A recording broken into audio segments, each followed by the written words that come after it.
Bom, 1h da tarde aqui no Havaí, e 8 horas da noite no Brasil, meia-noite em Portugal, 8 da manhã no Japão. Pode começar, Martins, pode começar. Ok, muito bom. Então, finalmente estamos aqui. Essa semana nosso estudo pessoal no Vem Segue-me vai incluir Gênesis capítulos 1 e 2 e da Pérola de Grande Valor, Moisés capítulos 2 e 3 e Abraão capítulos 4 e 5. Tal como vimos na semana passada, eu vou fazer algumas observações sobre as coisas que me chamam a atenção e eu vou então depois abrir para perguntas. Uma das coisas que me chama bastante atenção no meu estudo desses capítulos é o fato de que a riqueza de detalhes que esses livros, o livro de Moisés e o livro de Abraão, nos trazem com relação ao relato da criação. Em primeiro lugar, o fato de que vários personagens celestiais estiveram envolvidos nesse processo, um processo de organização da Terra. E esse é um termo que o profeta Joseph Smith gostava de usar. Ao invés de criação, ele usava o termo organização da Terra. Abraão revela que houve houve reuniões de deliberação. Existia um processo decisório relacionado com o processo da criação. Não foi mágica, não foi uma coisa, vamos dizer assim, feita de tentativa, vamos ver se isso dá certo, vamos ver se aquilo dá certo. Não. Os deuses, o Pai, o Filho, o Espírito Santo, e sabe-se lá quem mais participou desse processo, eles deliberaram entre si, tomaram decisões de forma unânime e então foram e organizaram essa terra como parte de um plano. A organização da Terra não foi apenas a organização de mais um planeta só por curiosidade. Não. Uma das coisas que, quando nós lemos Moisés capítulo 1, nós aprendemos é que a obra e a glória de Deus é proporcionar ou levar a efeito a imortalidade, a vida eterna do homem. E é por isso que ele cria mundos. Deus não é Deus porque ele cria mundos. Ele é Deus porque ele é um Pai. E por ser um Pai eterno, perfeito e glorificado com a plenitude do sacerdócio, por ser um Pai eterno, ele então organiza mundos onde seus filhos e filhas poderão habitar. Então, o que nós vemos aqui é que a criação dessa terra faz parte desse plano para nossa exaltação, para nossa vida eterna. Nós não somos, vamos dizer assim, coadjuvantes nessa história. Não, nós somos o centro da história. Filósofos desde a Idade Média sempre abordavam essa questão, se o homem era o centro do universo. Bom, olha, é o centro da atenção de nosso Pai Celestial. Realmente é. Então essa é uma das primeiras coisas que nós vemos nesse relato da organização da Terra, ou da criação da Terra. Uma das coisas que me chama bastante atenção nesse relato é algo que nós vemos, um detalhe, talvez seja uma coisa que tenha passado despercebido por muitas pessoas, mas em Abraão capítulo 4, versículo 18, uma das coisas que Abraão relata aqui é: os deuses vigiaram aquelas coisas que eles haviam ordenado até elas obedecerem. Uma frasezinha simples, quase en passant, um comentário de passagem. mas indica que algo que durante essa semana o irmão Kevin, lá em Belo Horizonte, perguntou à mãe dele, irmã Karine Reis, que é professora de seminário, e ela passou a pergunta dele para mim. Escuta, isso aí não teve uma passagem de tempo, não teve uma certa duração esse trabalho de organização. Esse versículo aqui, Abraão capítulo 4, versículo 18, mostra claramente que isso não foi uma coisa de estalou o dedo e as coisas aconteceram, não. Não, eles vigiaram ou observaram. No original em inglês está escrito watched. Então isso mesmo, vigiaram, observaram, tá, aquelas coisas que eles haviam ordenado até elas obedecerem. Não diz quanto tempo levou para obedecer. Aliás, em questão de falar de tempo, nós temos lá no relato no livro de Abraão essa questão da relatividade do tempo. E para nós que vivemos no século XXI, é um conceito que é comum agora, corriqueiro. Mas que 100 anos atrás era uma novidade. Até que Albert Einstein escreveu o seu grande trabalho lá sobre a teoria da relatividade.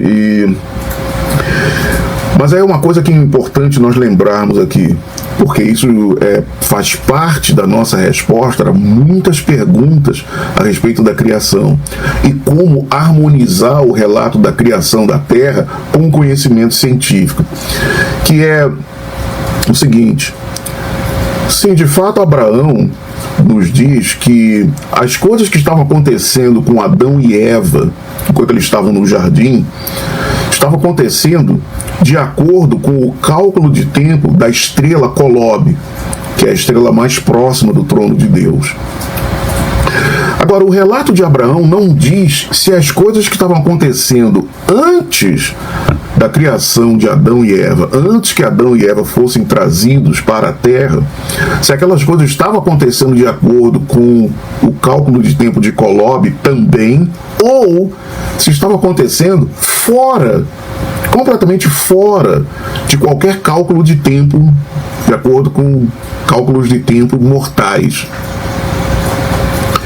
Então, o que nós vimos nesses relatos, por isso que eu falei, há uma riqueza de detalhes que mostra que, olha, não são livros que nos dizem exatamente como o Senhor organizou a terra. Não temos detalhes técnicos aqui de como ele exerceu a plenitude do poder do sacerdócio para organizar o mundo.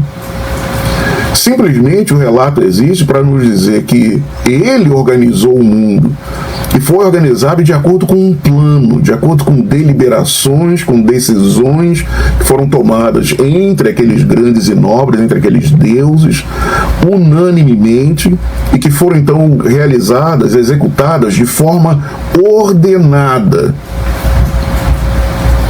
Isso é que esse relato nos mostra. Agora, em 1983, eu dei uma aula do Instituto em Brasília, lá no Brasil, onde numa das aulas a lição falava sobre isso, que a criação da Terra nos oferece também um padrão para a nossa própria vida, de como nós construirmos a nossa vida, de construirmos nossas vidas em estágios, de acordo com um plano. Isso me faz lembrar uma coisa que o profeta Joseph Smith ensinou sobre o nosso relacionamento com o nosso Pai Celestial. E disse que ele ensinou que para nós entendermos o nosso relacionamento com eles, com o nosso Pai Celestial, nós temos que voltar ao princípio. E ao voltarmos ao princípio, tá, nós começamos então a entender. Então, olha, nosso relacionamento, nossa vida, tá, tem que ser organizada da mesma forma como nosso Pai Celestial organizou o mundo, de acordo com planos, de acordo com decisões, com deliberações sábias e em estágios. Nós compreendemos bem isso. A coisa funciona bem quando nós somos criancinhas. Tudo vem em estágios. A gente aprende primeiro a se virar, depois aprende a balbuciar alguns sons, e nós aprendemos engatinhar, depois aprendemos a nos levantarmos, ficamos em pé, aos pouquinhos aprendemos a andar. E quando crianças, nossos pais progressivamente vão aumentando o nosso vocabulário, nosso entendimento do mundo. Aí depois, quando a gente fica adulto, é que a gente começa a querer fazer tudo ao mesmo tempo, sei lá. E aqui não, olha, aqui nós vemos que, olha, para mim organizar a minha vida, sendo minha vida parte do plano de salvação, parte do plano de felicidade, eu tenho que organizá-la da mesma maneira, da mesma forma como os deuses organizaram essa terra. De acordo com um plano, precisamos ter um plano de vida. Essa é uma das coisas que me vem à mente quando eu estudo esses capítulos, quando eu leio esses capítulos do livro de Moisés e o livro de Abraão. Poderia falar uma porção de outras coisas aqui, mas eu acho que vou deixar só essas para vocês ficarem aí mascando esse chicletezinho doutrinário. E vamos ver aqui então o que vocês gostariam de tratar hoje nessa nossa conversa aqui. Então, eu estou vendo aqui no... muito bem. Elaine Perrelli Rocha de Barros. Então, os elementos são inteligências com vontade própria? Muito boa pergunta, Elaine. Olha, isso é uma coisa que Elder B.H. Roberts, há uns 100 anos atrás, ele postulou essa questão, a questão da inteligência. E isso, repetindo algo que eu mencionei no domingo passado, quando nós lemos nas Escrituras inteligências, como está no livro de Abraão, capítulo 3, esse termo se refere aos espíritos pré-mortais. Nós como espíritos pré-mortais. Mas quando encontramos em Doutrina e Convênios 93 o termo inteligência como sendo a glória de Deus, luz e verdade, a inteligência é a glória de Deus, luz e verdade, isso significa algo diferente. E esse algo diferente é que nós não temos uma definição oficial ainda. Então, Elder B.H. Roberts, que postulou que isso seria uma matéria espiritual primordial, da qual espíritos individuais seriam criados baseados naquilo e que teria vida própria, isso e aquilo. Olha, pode ser, mas nós não temos nada firme, vamos dizer assim, canonizado a respeito disso. O que nós sabemos é que na época, a primeira presidência daquela época, 100 anos atrás, não gostou dessa definição do Elder B.H. Roberts. Só que eles também não colocaram nenhuma outra definição no lugar. Então, no momento, nós não temos como dizer se essa inteligência primordial era mesmo uma entidade com entendimento, com consciência própria, não temos como dizer. Agora, você usou na sua pergunta o termo inteligências, plural. Como inteligências, como espíritos pré-mortais, sim, nós tínhamos o arbítrio, tínhamos vontade própria, tínhamos o poder de escolher por nós mesmos. Tanto que, quando houve o grande conselho nos céus, 1/3 dos nossos espíritos, irmãos e irmãs em espírito, tomaram a decisão de não aceitar o plano do nosso Pai Celestial, o plano de salvação conforme delineado pelo nosso Pai Celestial, no qual Cristo, Jeová, se tornaria o Cristo, o Salvador e Redentor da humanidade. Eles escolheram não apoiar aquele plano. Como não existe um plano B, então eles foram expulsos daquele ambiente. E isso mostra claramente que, como inteligências, plural, nós tínhamos sim vontade própria e tínhamos o poder de exercer o arbítrio moral. Irmã Elizabeth, de chicletinho doutrinário é ótimo. É muito bom. Enquanto a gente não tem, vamos dizer assim, enquanto a gente não tem declarações oficiais dando, olha, terminantemente é desse jeito, fica com aquele chicletinho lá. Tem uma porção de coisas. Essa da inteligência é uma delas. No domingo passado, vários pessoas estavam comentando sobre a data de nascimento de Jesus Cristo, ser 6 de abril. Mas, de fato, olha, não temos uma declaração final sobre isso. Tomara que seja 6 de abril, porque eu sou nascido em abril, gostaria que fosse mesmo. Mas, enquanto isso, a gente fica mascando aquele chicletinho até a gente ter um pedacinho de carne moída ali, que olha, isso aqui já está mais firme aqui. Mas isso são declarações que vão ser feitas. Veja bem, quando nós falamos em declarações oficiais, nós estamos falando de declarações que vão ser feitas pela primeira presidência, o Quórum dos 12, ou unanimemente, como um conselho, os 15 membros do conselho da primeira presidência, o Quórum dos 12, ou então quando você tem 2 ou 3 testemunhas. Dentre os 15, você tem 2 ou 3 confirmando a mesma coisa. Já é melhor do que só uma opinião de um ou de outro. Mas, como eu disse, tem certas coisas que são fundamentais e outras que são apenas meras curiosidades. O fundamental é saber que Jesus Cristo é o Salvador e Redentor da humanidade. A data de nascimento dele não é tão fundamental. É fundamental saber que nós somos literalmente filhos e filhas em espírito de pais celestiais. Agora, se fomos gerados dessa matéria, de uma matéria primordial ou não, ou como é que foi, isso não é essencial nós sabermos nesse ponto.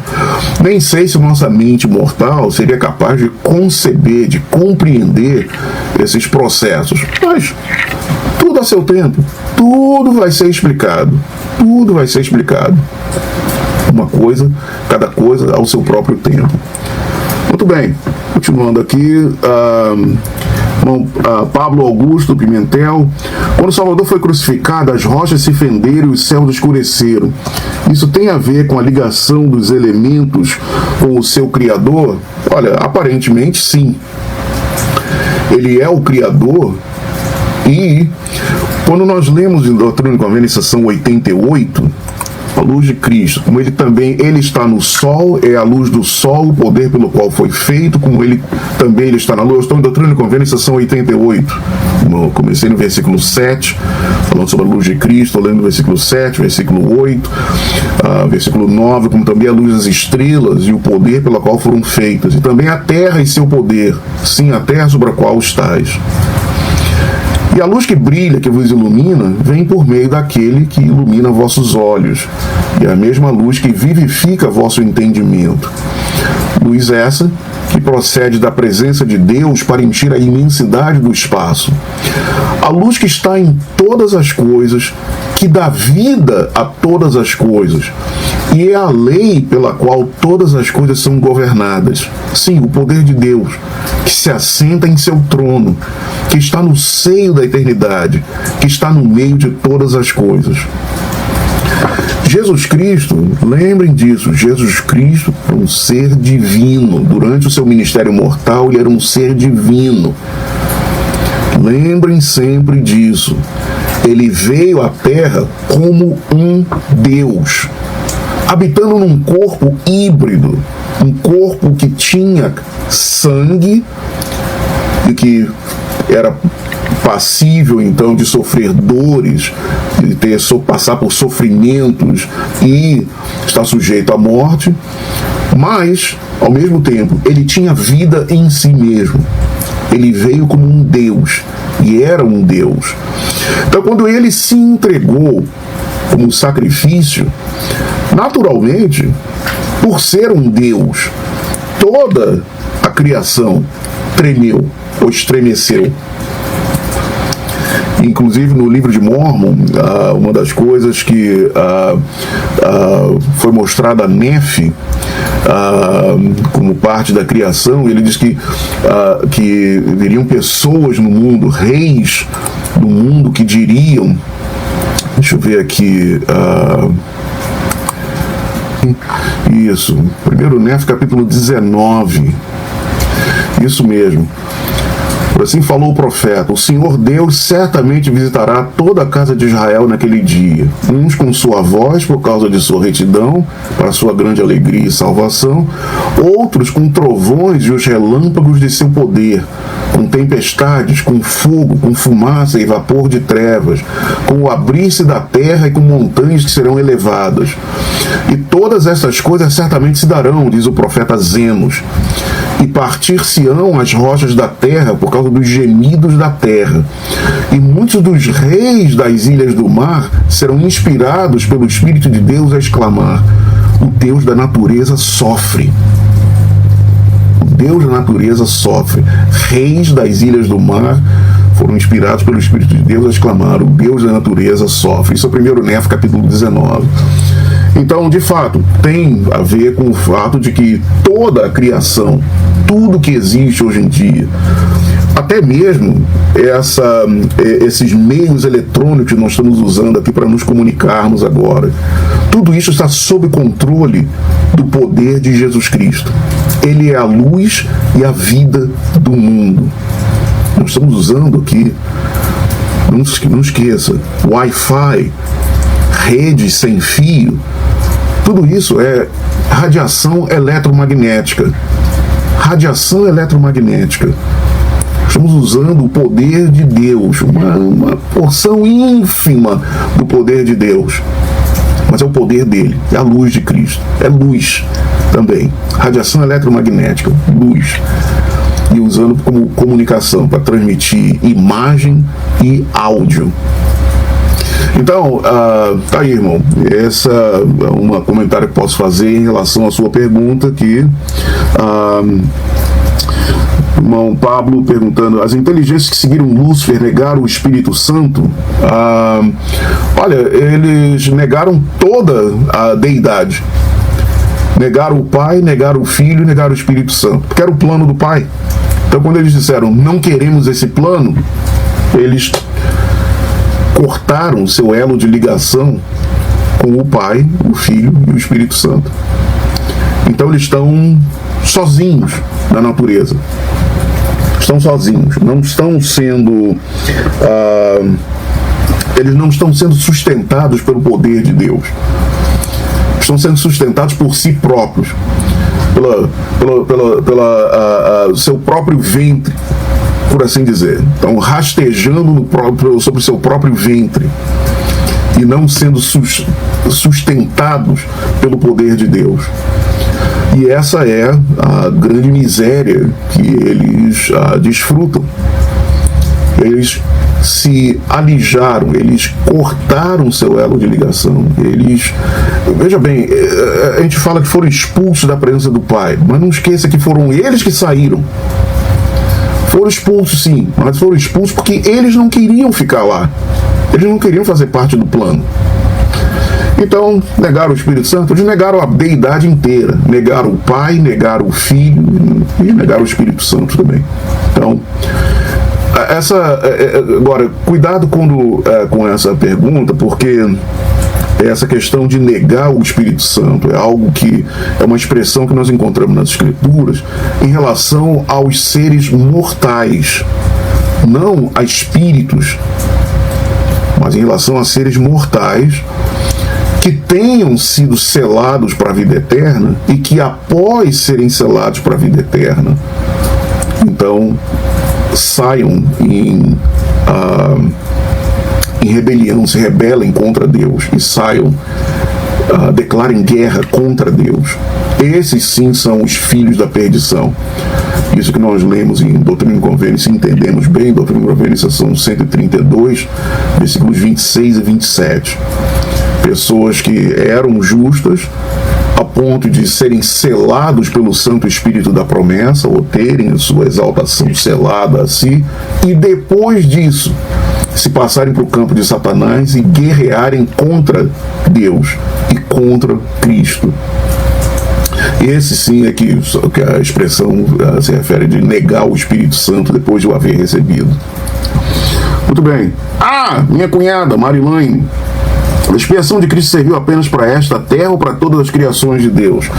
Olha, o entendimento que nós temos no momento é de que a expiação serviu para todas as terras que foram organizadas por Jesus Cristo. Esse é o entendimento que nós temos nesse momento. Agora, lembrem do que Moisés aprendeu do Senhor lá em Moisés capítulo 1. Ele viu muitas terras. Moisés capítulo 1, versículo 29. Viu muitas terras, cada uma se chamava terra, e havia habitantes em sua superfície. E aconteceu que Moisés clamou a Deus, dizendo: dize-me, rogo-te, por que essas coisas são assim? E por meio de que as fizestes? E o Senhor disse a Moisés: fiz essas coisas para o meu próprio intento. Aqui há sabedoria, e em mim permanece. Tradução em português, claro: Moisés, isso não é da tua conta. Tá? É a maneira do Senhor dizer: não é da tua conta. Aqui há sabedoria, e em mim essa sabedoria permanece. Então, ele diz: mundos incontáveis criei, e os criei para meu próprio intento, e criei-os por meio do Filho, o qual é o meu unigênito. Mas aí no versículo 35 o Senhor diz: far-te-ei um relato apenas sobre esta terra e seus habitantes. Pois eis que há muitos mundos que pela palavra de meu poder passaram, e há muitos que agora permanecem, são inumeráveis para o homem. Mas todas as coisas são inumeráveis para mim, pois são minhas, e eu as conheço. Então está aqui, olha, apenas um relato sobre esta terra e seus habitantes. Então, as revelações que nós temos atualmente não nos dão detalhes a respeito das atividades de Jesus Cristo em relação a outros planetas. Agora, pelo menos aqui nós lemos em Moisés capítulo 1 que, de fato, ele criou mundos sem número. Ele é responsável por esses mundos. Então, o nosso entendimento atual é de que ele é também o Salvador e o Redentor desses outros mundos. Mas nosso conhecimento para aqui, nosso entendimento para aí. Então, ficamos lá. Mas é algo que eu acho uma pergunta válida para nós entendermos que Jesus Cristo é muito mais do que apenas um grande mestre. É aquilo que eu venho falando há mais de 20 anos. Aqueles que alguns de vocês já leram meu discurso de 2001, Falsas Imagens de Cristo. Eu venho falando sobre isso há 2 décadas. A tentativa das pessoas de degradarem Jesus Cristo, de rebaixarem Jesus Cristo ao nível de um grande mestre, ou de uma grande personalidade histórica. Não, ele era um Deus. Ele é o unigênito do Pai. Ele é tão Deus quanto o nosso Pai Celestial. E o Espírito Santo é tão Deus quanto o Pai e o Filho. Apenas eles têm uma divisão perfeita, uma divisão de trabalhos perfeita entre eles. Cada um tem certas funções. Ok? Valeu, Lani. Obrigado. Gabi Pontes Agnelli: não encontrei relato de que Joseph Smith usou Urim e Tumim para traduzir os papiros que hoje são o livro de Abraão. Quando Urim e Tumim são necessários no processo de tradução? Olha, uma excelente pergunta. Eu sugiro você dar uma olhada no site do Joseph Smith Papers, tá? No site da História da Igreja, onde sempre mantém informações mais atualizadas sobre isso. Porque Joseph nunca descreveu o processo de tradução. Nós sabemos que o livro de Moisés não foi uma tradução. Ele estava retraduzindo a Bíblia, e daí ele recebeu então essas revelações que se tornaram então o livro de Moisés. No caso dos papiros que ele tinha comprado, tá? E o meu colega, que foi professor aqui da BYU Havaí, agora é professor lá na BYU em Provo, Kerry Milstein, ele é especialista em egiptologia. Baseado naqueles papiros, Joseph então recebeu por revelação o livro de Abraão. Agora, se você fala com especialistas em idioma egípcio, eles vão dizer: escuta, olha, esses facsímiles que vocês têm aqui na sua pérola de grande valor, Não tá essas coisas escritas aqui que vocês estão dizendo que está escrito aqui. Não é isso. Então, Joseph não descreveu como foi o processo. Então foi o quê? Moisés escreveu algo usando criptologia dele, ele encriptou a informação, ou foi algo que ao profeta ler, o poder do Espírito Santo, tá, colocou a mente dele em sintonia com o Senhor, e o Senhor então revelou o que Abraão queria escrever para a posteridade dele. Não temos esses detalhes agora. Agora, pelo poder do Espírito Santo, nós podemos saber que, olha, isso aqui é verdade. Nós sabemos pelo poder do Espírito Santo que é verdadeiro. A quantidade de luz e verdade que vem à nossa mente leva uma pessoa inteligente, uma pessoa que tem um coração sincero a dizer, olha, isso não foi uma invenção, não. Isso não foi uma invenção. Pode ser que eu não saiba os detalhes técnicos de como Joseph fez isso, mas olha, isso aqui veio de Deus, isso veio dos céus. Olha o quanto nós aprendemos sobre nós mesmos e o quanto esse conhecimento adicional, essa luz e verdade adicional, nos enobrece, nos enaltece como seres humanos e nos coloca mais ainda em contato com a natureza divina, com quem Deus é. E vemos então a nossa verdadeira, não apenas nossa verdadeira natureza, mas o nosso verdadeiro potencial de um dia nos tornarmos como Ele. E o Espírito testifica que isso é verdade. Daí nós sabemos, olha, isso aqui é verdadeiro. Um dia vamos estar num serão lá com Abraão e com Joseph Smith e vamos poder saber maiores detalhes de como é que foi, o que Abraão queria ter escrito, o que mais estava lá, que Joseph falou, olha, isso daqui não pode ser revelado agora, vocês podem aprender no templo, aí depois a gente vai. Eventualmente todos nós vamos estar nesse serão. Não é agora, mas eventualmente todos nós vamos estar nesse serão, nesse devocional, nessa palestra aí com Joseph Smith e Abraão, falando sobre isso. Tá? Agora, Urim e Tumim, pedra vidente, são recursos, pelo que nós entendemos, são recursos que os videntes usam, mas que não são, pelo que nós entendemos, chega a um certo ponto no ministério de um vidente em que ele não tem mais necessidade de usar uma pedra vidente ou Urim e Tumim. Não tem mais necessidade disso. Mas nosso conhecimento sobre isso ainda é também rudimentar. Por outro lado, nós entendemos que um dia, no futuro, bem distante, aqueles de nós que permanecerem fiéis até o fim vão entrar na glória celestial. E lá na glória celestial nós vamos receber uma pedra branca. Está lá em seção 130 de Doutrina e Convênios. E essa pedra branca vai ser um Urim e Tumim para cada pessoa que a receber na glória celestial. E através dessa pedra branca nós vamos aprender coisas relativas a reinos de ordem superior. Olha só, vamos estar no reino celestial, vamos receber uma pedra que vai nos revelar coisas que pertencem a reinos de ordem superior ainda.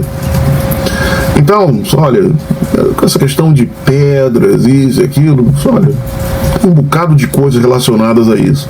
Um bocado de coisas relacionadas a isso, que até mesmo entre seres ressurretos e glorificados com a glória celestial, eles vão estar usando esses dispositivos aí. Eu chamo de dispositivo. Tá? Então, tá aí. Uma longa resposta para uma pergunta relativamente curta. Irmão Fernando Vitorino Pequeno, nada pode ser infinito para Deus? Olha, irmão, depende do que você chama de infinito, tá? Mas, se você for em Doutrina e Convênios, em várias revelações aqui em Doutrina e Convênios, o Senhor diz assim, Deus, eu estou aqui lendo, por exemplo, seção 3 do Doutrina e Convênios. Deus não anda por veredas tortuosas, nem se volta para a direita ou para a esquerda, nem se desvia daquilo que disse. Portanto, suas veredas são retas, e seu caminho é um círculo eterno. Seção 19, versículo 10. Pois eis que o mistério da divindade, quão grande é! Pois eis que eu sou infinito, e o castigo que é dado pela minha mão é castigo infinito, pois infinito é meu nome. Então, por aí, você começa mais ou menos a ter uma ideia de por que lado o vento está soprando em direção à resposta para a sua pergunta. Agora, infinidade, eternidade, esses são conceitos que a mente mortal não consegue compreender completamente. Então eu diria isso, olha, vamos ficar mascando o chicletinho ali, até nós termos cérebros ressurretos, imortais, perfeitos, onde nós vamos poder então compreender melhor todas essas coisas. Muito bem, então, deixa eu dar uma olhada aqui. Ok, na visão de Moisés, ele viu e falou Deus o Pai ou com Jeová? Ótima pergunta. Talvez a melhor resposta seria aquela resposta que o Salvador mesmo deu lá no livro de João. Quem vê a mim, vê ao Pai. Não esqueça, nosso Pai Celestial deu a execução do plano de salvação, tá? O Salvador Jesus Cristo. E o Salvador Jesus Cristo pode falar na primeira pessoa como se fosse nosso Pai Celestial. Isso chama-se investidura divina de autoridade. Nós não podemos fazer isso, nós somos seres mortais e imperfeitos. O máximo que nós podemos fazer é invocar a autoridade divina e falarmos em nome de Jesus Cristo, mas sem sermos Jesus Cristo. Mas nós podemos usar essa expressão, eu digo essas coisas em nome de Jesus Cristo. Mas não vamos dizer, eu sou o teu Salvador e teu Redentor. Isso nós não podemos fazer. Agora, mensageiros celestiais que estejam falando, mensageiros celestiais ressurretos, que estejam falando em nome de Jesus Cristo, eles podem usar essa investidura divina de autoridade e falar na primeira pessoa como se eles fossem Jesus Cristo. Isso é uma coisa que o apóstolo João aprendeu. Quando João estava sendo ministrado, ele estava com esse mensageiro e que diz assim, essas palavras são fiéis e verdadeiras. Estou em Apocalipse capítulo 22, ok? Estou no Novo Testamento da Bíblia, Apocalipse capítulo 22. O Senhor, o Deus dos santos profetas, enviou o seu anjo para mostrar aos seus servos as coisas que em breve hão de acontecer. Eis que venho sem demora. Bem-aventurado aquele que guarda as palavras da profecia deste livro. E eu, João, sou aquele que vi e ouvi essas coisas. E havendo-as ouvido e visto, prostrei-me aos pés do anjo que me mostrava essas coisas para o adorar. E ele me disse, olha, não faças tal, porque eu sou conservo teu e de teus irmãos, os profetas, dos que guardam as palavras deste livro. Adora a Deus. Interessante que esse mensageiro estava falando, eis que venho sem demora. Ele falou como se fosse Jesus Cristo. E João, então, se prostrou para adorá-lo e falou, pera, não me confunda aqui, não. Eu sou um conservo teu, sou um dos profetas. Tá? Adora a Deus, não a mim. Okay? Então, só para mostrar essa questão da investidura divina de autoridade, só um exemplozinho. Muito bem. Irmão Ivan Cândido, já ouvi falar em divisão em 3 partes, inteligência, espírito e corpo. Você concorda com isso? Olha, irmão, não é questão de concordar ou discordar. É algo que lá no livro de Moisés, nós vamos ler isso também.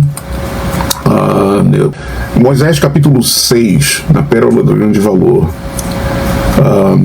Portanto, dou-te o mandamento, Moisés capítulo 6, começando no versículo 58, Moisés 6, 58.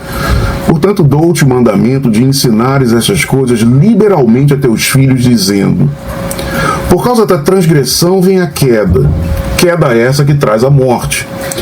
E sendo que haveis nascido no mundo pela água e sangue e espírito que eu fiz, e assim vos haveis transformado de pó em alma vivente, do mesmo modo tereis de nascer de novo no reino do céu da água e do espírito, sendo limpos por sangue, sim, o sangue de meu unigênito, para que sejais santificados de todo pecado e desfruteis das palavras de vida eterna neste mundo, e a vida eterna no mundo vindouro, sim, glória imortal. Então, não é questão de eu concordar ou discordar, é o que o Senhor falou. Nós nascemos nesse mundo pela água, sangue e espírito. E assim nos transformamos do pó, dos materiais da terra, em almas viventes. E para que nós possamos entrar no reino de Deus, tá? No reino dos céus, tá? Nós temos então que nascer de novo da água e do Espírito. Temos a ordenança do batismo na água e o batismo de fogo pela imposição das mãos para receber o Espírito Santo. Então é isso aqui, não é questão de concordar ou discordar, é o que está lá na Pérola do Grande Valor, Moisés capítulo 6. Sobre as coisas na terra que testificam de Cristo, os símbolos de Cristo. Olha, são muitos, tá? São muitos. Desde cordeiros, serpentes e tantas outras coisas, tantas e tantas outras coisas que testificam de Jesus Cristo e simbolizam Ele ou a expiação dele ou detalhes sobre a expiação dele. Não dá para listar aqui. Se der uma olhada no meu website lá, dá uma olhada no meu discurso que eu fiz logo antes da pandemia, em fevereiro de 2020, um ano atrás, que é o terceiro século de uma religião inteligente. E eu falo sobre essa questão de simbolismo, especialmente do uso de simbolismos em linguagem. Dá uma olhada lá no meu website, tem a transcrição do discurso em português, para vocês darem uma olhada aí, se quiserem. Então, Bruno Araújo, de Maceió. Que diferenças há no que foi revelado a Moisés e ao irmão de Jared pelo Senhor? Poderia falar um pouco mais sobre Kolob e sobre outras estrelas descritas no Facsímile 3? Olha, não temos como saber essas diferenças entre o que foi revelado a Moisés e ao irmão de Jared, simplesmente porque nós não temos o relato do irmão de Jared na sua plenitude. O que nós temos no livro de Éter é um resumo que Moroni fez do relato do livro de Éter. Então nós não temos atualmente, e o Senhor mesmo disse que um dia, isso está lá em Éter, capítulo 3, um dia o Senhor revelaria aqueles escritos do irmão de Jared, as coisas que o Senhor mostrou a ele quando o Senhor ministrou a ele face a face. Mas nós não temos isso, então não temos como fazer essa análise comparatória entre os relatos feitos a Moisés, ou o relato feito a Abraão, e o relato feito ao irmão de Jared. Falar um pouco sobre Kolob e outras estrelas. Olha, o que está no Facsímile 3 é a única coisa que nós temos. Mais do que isso, é pura especulação. Eu não sei aonde fica Kolob, nós não temos essa informação, onde fica Kolob, a quantos anos-luz de distância, não temos essa informação aqui. Tá? Mas por algum motivo que o Senhor sabia, ele revelou isso para Abraão. E Abraão foi para o Egito com essa informação, e os egípcios devem ter caído no queixo deles quando Abraão contou para ele essas coisas todas, a ponto de que num dos facsímiles mostra Abraão sentado no trono do faraó, ensinando para a corte do faraó as coisas que ele tinha aprendido, coisas que ele tinha visto pelo Urim e Tumim. Mas Só isso. Então, olha, tá bom, existe essa estrela, Kolob, e é a mais próxima do trono de Deus, é algo que eu já abordei em tempos passados. Essa questão de proximidade astronômica é um negócio que tem que ser levado com uma pitada de sal, porque proximidade não quer dizer que é pertinho, simplesmente quer dizer que é a mais próxima. Agora, nós temos aqui a estrela Próxima Centauri e fica 4 anos-luz de distância do nosso sistema solar. Então, falar em distâncias astronômicas, dizer que uma coisa é perto da outra, não está dizendo muita coisa não, mas tudo bem. A irmã Eliette aqui, que privilégio de Abraão ter visto tudo que estamos vivendo agora e mais. Não dá para ver, só para ver, mas tem inteligência para entender tudo que viu e ouviu. Olha, na realidade, uma coisa que nós lemos aqui no livro de Moisés, voltando lá no capítulo 1, quando o Senhor mostrou, isso Moisés capítulo 1, versículo 27, quando o Senhor mostrou a terra a Moisés, Moisés olhou e viu a terra. Moisés 1:27. Sim, toda ela, toda a terra. E não houve uma partícula dela que ele não visse, discernindo-a pelo Espírito de Deus. E também viu seus habitantes. E não houve uma só alma que não tivesse visto. E discerniu-as pelo Espírito de Deus. E grande era o seu número. Sim, eram incontáveis como as areias da praia. É uma coisa que o presidente Boyd K. Packer ensinou naquele grande discurso que ele fez em 1982, A Candeia do Senhor. Ele disse, olha, quando você tem uma manifestação por um anjo, você não está limitado aos sentidos humanos, a visão, a audição. Não, tem coisas que vão vir diretamente para a mente humana, incluindo entendimento. Quando Deus dá uma revelação, quando Deus dá uma visão para um profeta, ou quando dá uma revelação para qualquer um de nós, não é para nos confundir, é para nos instruir. Deus é um Deus de luz, de verdade, de entendimento, de inteligência, de conhecimento. Não é um Deus de confusão, não é um Deus de dúvida, não é um Deus de adivinhação. Pode ser que a interpretação das coisas que nos vem por revelação venha progressivamente, como Elder David Bednar uma vez ensinou. Algumas revelações é como o nascer do sol, vai clareando aos pouquinhos a gente vai entendendo aquilo. Muitas vezes nós vamos ser instruídos do alto dessa forma, progressivamente, como o Senhor revelou a Isaías. Linha sobre linha, preceito sobre preceito, um pouco aqui e um pouco ali. E enquanto a gente não chega ali, a gente não tem aquele pouco adicional. A gente tem que andar até chegar naquele outro ponto. É quando a gente chega naquele outro ponto na nossa vida, o Senhor diz, agora que você chegou aqui, deixa eu explicar um pouquinho mais para você. Daí a necessidade de nós termos paciência, tá? De entendermos que, olha, tem certas perguntas que eu vou ter que esperar um pouquinho para entender. Tá? Mas aqui, nessas visões que Moisés teve, ele teve discernimento das coisas que estavam sendo mostradas para ele. Legal, né? Muito legal. Irmão Flávio Samuel, falando dos espíritos que foram expulsos da presença de Deus. Quando Satanás apareceu a Moisés, como é que apareceu Moisés se ele não tem um corpo? Não, Satanás tem um corpo, todo espírito tem um corpo. Só que não é um corpo de matéria grosseira, como matéria mortal, mas tem um corpo de matéria espiritual. E é um corpo que a única maneira de discernir, uma maneira de determinar que é um espírito, é usando aquele recurso que o Senhor ensinou ao profeta Joseph Smith, ou que o profeta Joseph Smith explicou, que está em Doutrina e Convênios, seção 129. Se um espírito aparece, pede para cumprimentar você, apertar a mão. Se for um espírito, um falso espírito, um espírito mentiroso, ele vai obedecer e você não vai sentir, porque o nosso senso de tato mortal não consegue perceber matéria espiritual.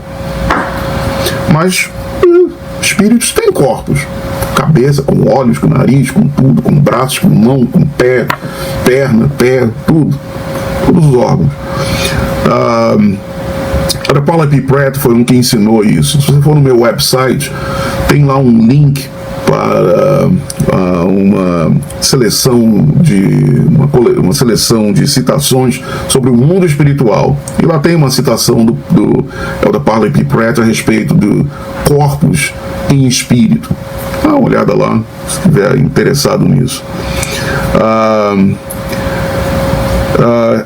Evelyn Ribeiro Rodrigues da Silva, boa noite, pergunta: em relação à segunda vinda do Salvador, como os portadores do sacerdócio saberão dessa reunião no Monte Cumorra? Olha, eu não estou ciente de nenhuma reunião no Monte Cumorra, mas as profecias indicam sim que vai haver uma reunião de liderança, uma conferência de liderança do sacerdócio em Adão-onde-Amã, lá em Missouri, não no Monte Cumorra, mas em Adão-onde-Amã. Mas isso não vai ser uma reunião aberta para o grande público. O que nós entendemos, o pouco que nós temos, pouca informação que nós temos, é que são os cabeças das dispensações. O que nós entendemos é isso: os cabeças das diferentes dispensações, seja lá quantas dispensações tenham ocorrido, todos aqueles que tiveram as chaves do apostolado em quaisquer épocas da história do mundo, todos aqueles que foram profetas, videntes e reveladores, esses são os que vão participar dessa conferência de liderança do sacerdócio. Então, é algo que o grande público não vai ter conhecimento disso. O profeta Joseph Smith mesmo falou. Mas ele também ensinou que, por causa dessa reunião, o reino do diabo vai ser abalado nesse dia.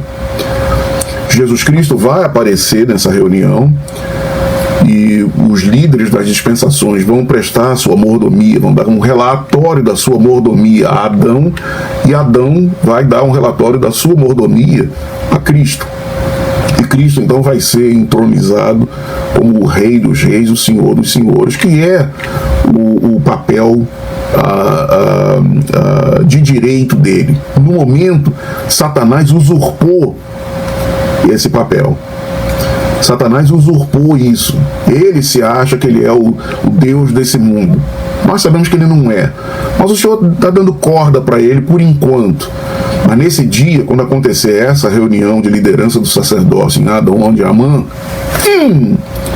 vai puxar as rédeas e aí a coisa vai mudar de figura. Isso deverá acontecer bem próximo da segunda vinda, pelo que entendemos das coisas que o profeta Joseph Smith ensinou e as coisas que estão profetizadas. Mas é isso, irmão. Mangláucia Pinheiro: por que Abraão utiliza deuses no plural enquanto Moisés utiliza Deus no singular? Olha, mais uma boa pergunta, irmã, que você vai ter que perguntar para Moisés, tá? Por que ele usou Deus no singular, enquanto Abraão resolveu, não, olha, eu vou falar de todo mundo que estava participando daquele processo criativo da terra. Mas nós entendemos que todos aqueles que participaram do processo de criação, todos eles dão glória ao Pai. Eles dizem, não, isso é o trabalho do Pai, é a obra do Pai, é o trabalho do Pai. E nós vemos esse padrão claramente no livro de Mórmon. Quando o Salvador estava entre os nefitas e os lamanitas, eu estou indo aqui para terceiro Nef. Ok. Então, no segundo dia da ministração de Jesus Cristo aos nefitas e lamanitas, eu estou aqui em terceiro Nef, capítulo 19. Terceiro Nef, capítulo 19, no livro de Mórmon. Então, ele ordenou aos discípulos que orassem, começando aqui no versículo 17.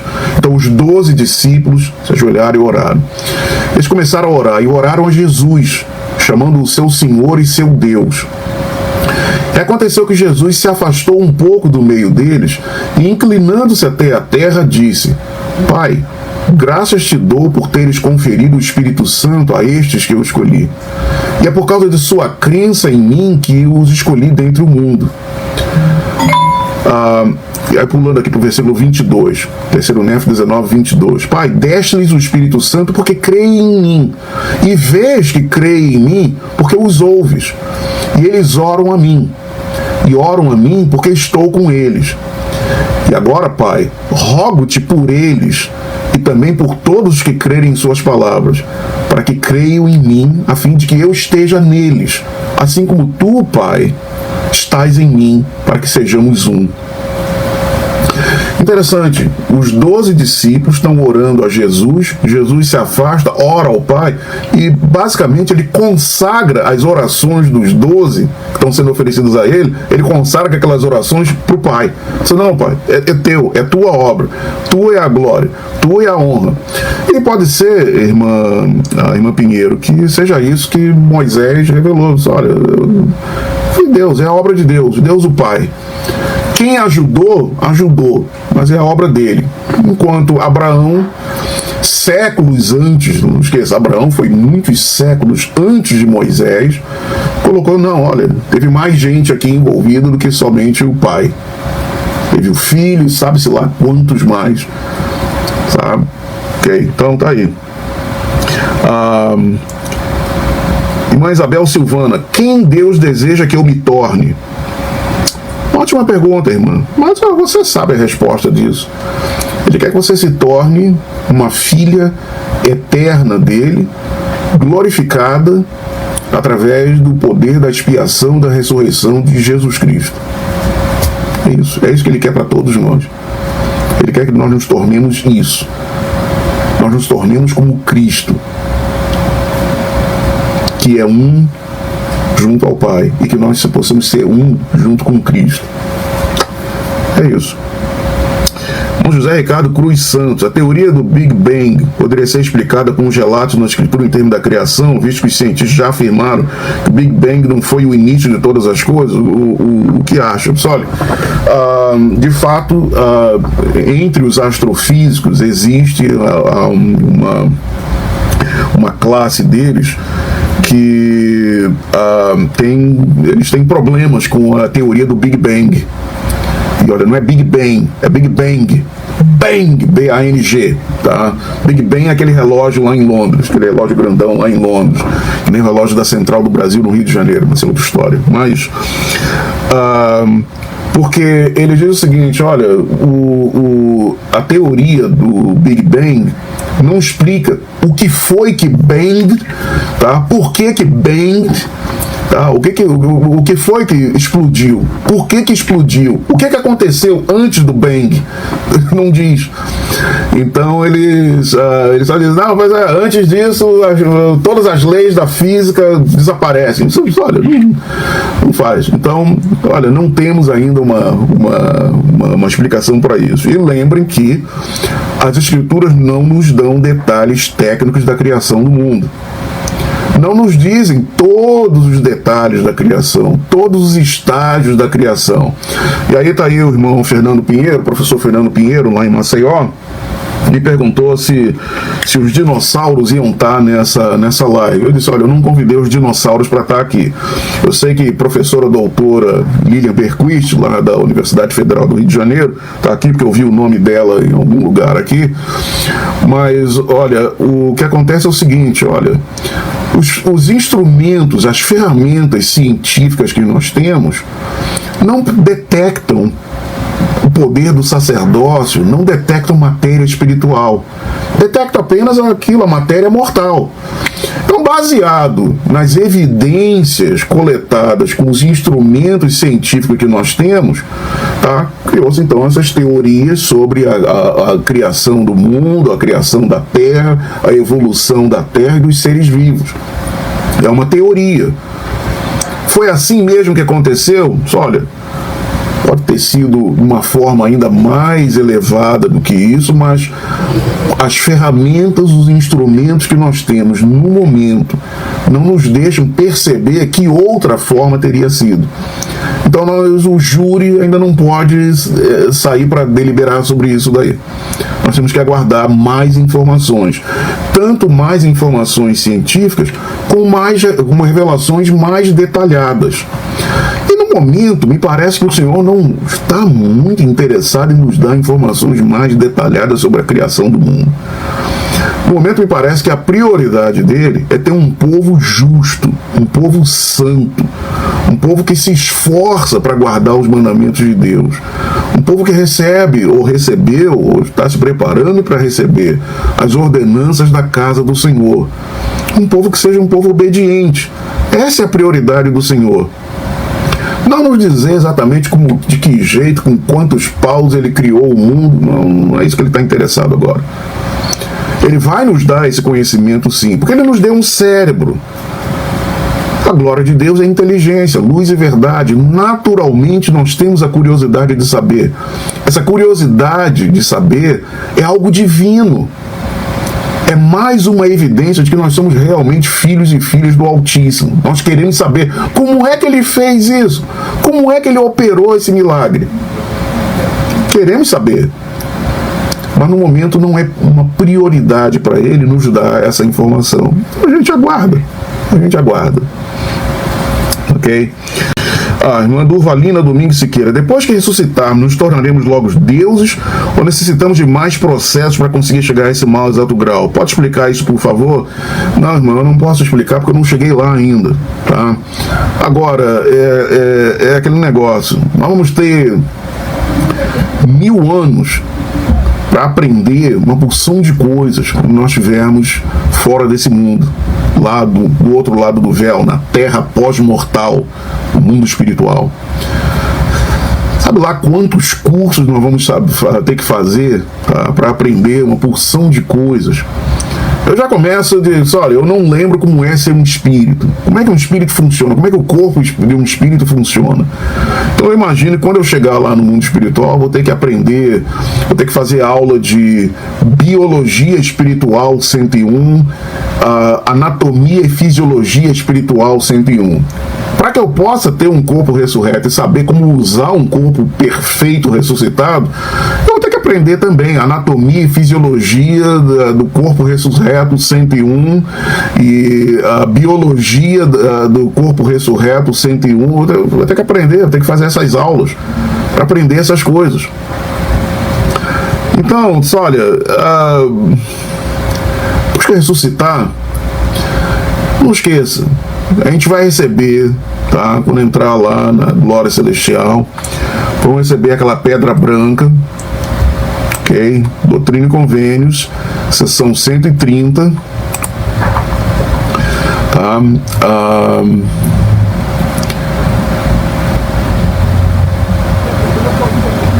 Versículos 10 e 11. Doutrina e Convênios, sessão 130, versículos 10 e 11. Esta a pedra branca, mencionada em Apocalipse 2,17, tornar-se-á um urim e tumim para toda pessoa que receber uma, e por ela tornar-se-ão conhecidas as coisas pertencentes a uma ordem superior de reinos. E é dada uma pedra branca a cada um dos que entram no reino celestial. Então, tá aí. Então, eu acho que não vamos ter muita pressa, tá? Muita pressa quando chegar lá. Vamos ter uma coisinha para aprender ainda. Como manipular a glória, essa coisa toda. O que é glória? Como manipular a plenitude do sacerdócio. Não pode sair criando mundos por aí com a gravidade de um tão perto do outro que os dois vão colidir e mata todo mundo. Tem que aprender muita coisa, tá? É isso. Então, irmão, isso não responde sua pergunta, mas dá uma coisinha para você ficar mascando aí.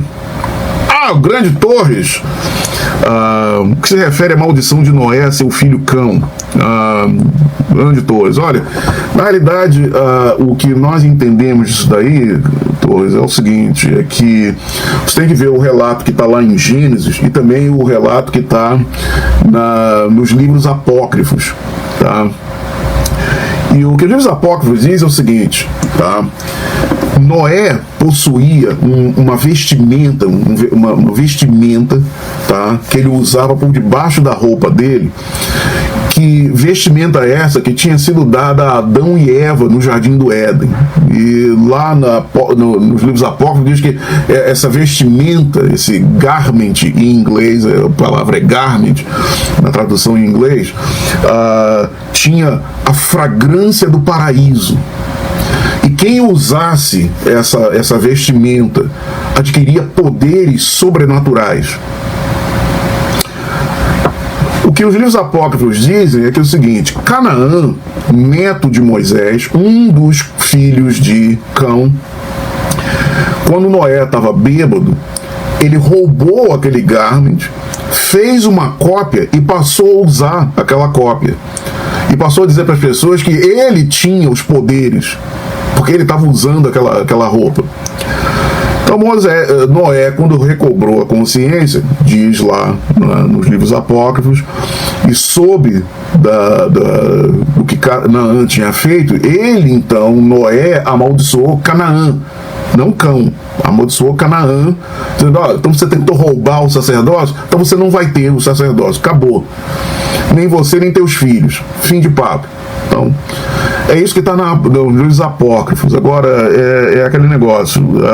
Cão tinha outros filhos que aparentemente não fizeram parte lá do roubo.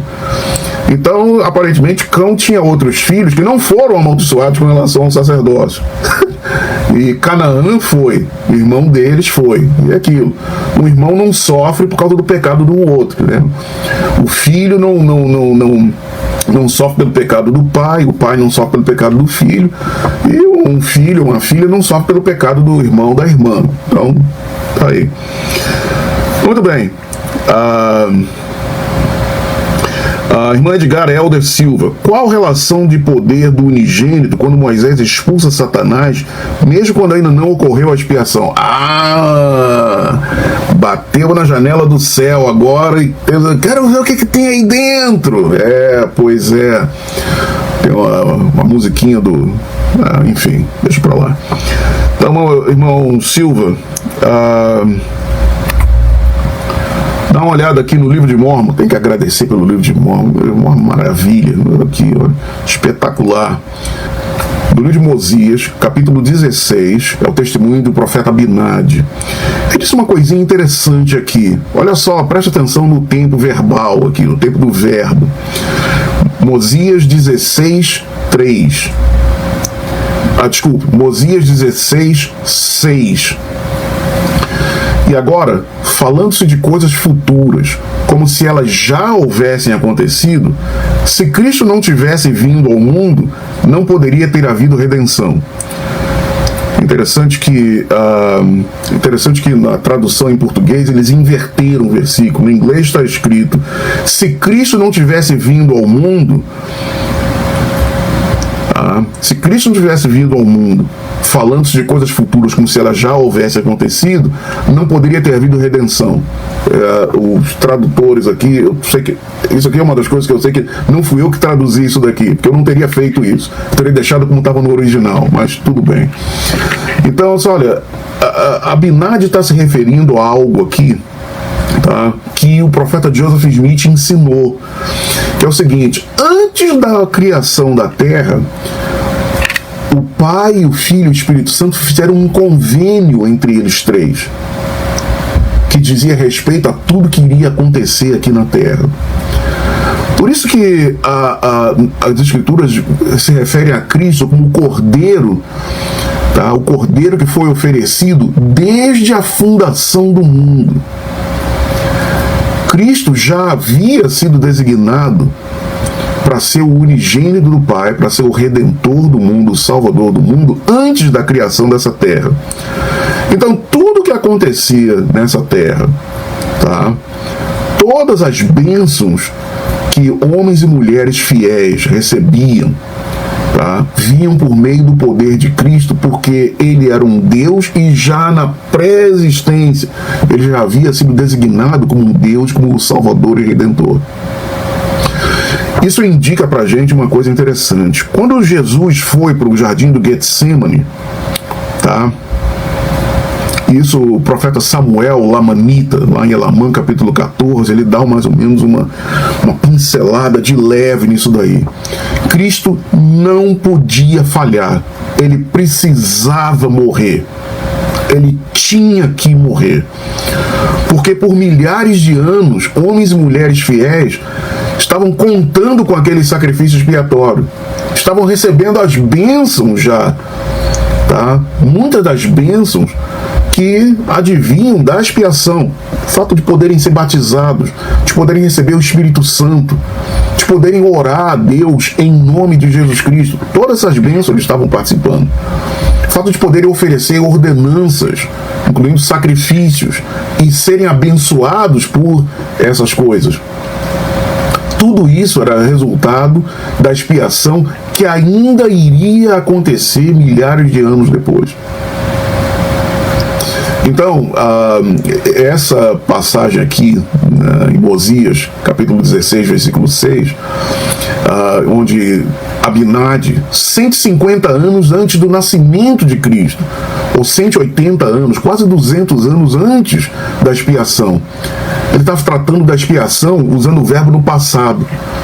Se Cristo não tivesse vindo ao mundo, se Cristo não tivesse ressuscitado dos mortos, nem rompido a ligadura da morte, está no versículo 7, não poderia ter havido a ressurreição.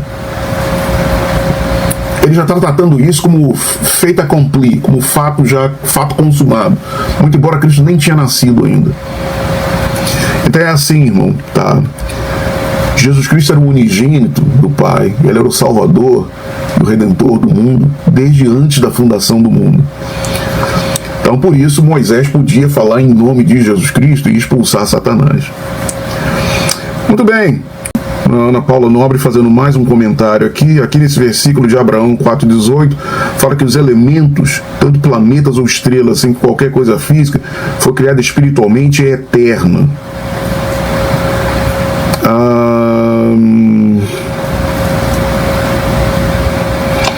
Eu aguardaria o registro do irmão de Jared antes de falar em planetas ou estrelas aqui. Mas, de fato, essa terra foi organizada inicialmente em espírito e, posteriormente, tá, de forma material mais grosseiro. Tá? Domingo que vem e segue-me da outra semana, vai falar sobre a queda de Adão e Eva.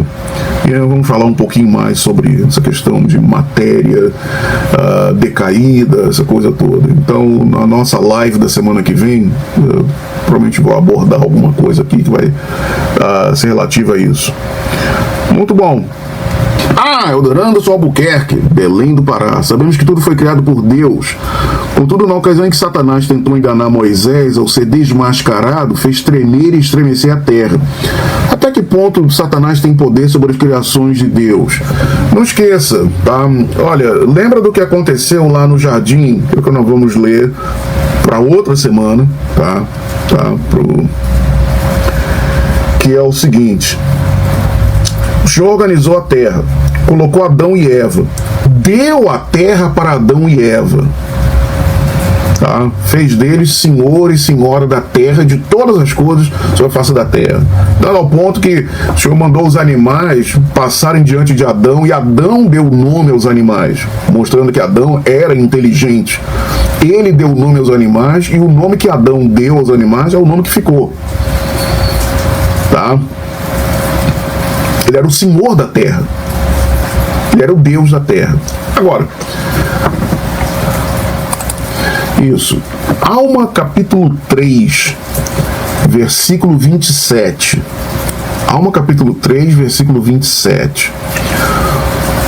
Todo homem recebe recompensas daquele a quem decide obedecer. E isso de acordo com as palavras do Espírito de profecia. Versículo 26 trata mais ou menos disso. Colher infelicidade eterna ou miséria eterna de acordo com o espírito a quem desejar obedecer, fosse um bom ou um mau espírito.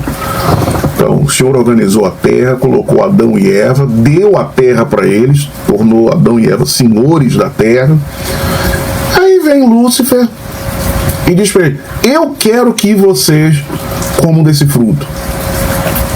E eles obedeceram a voz de Lúcifer. Obedeceram a ordem de Lúcifer. Eu quero que vocês façam isso.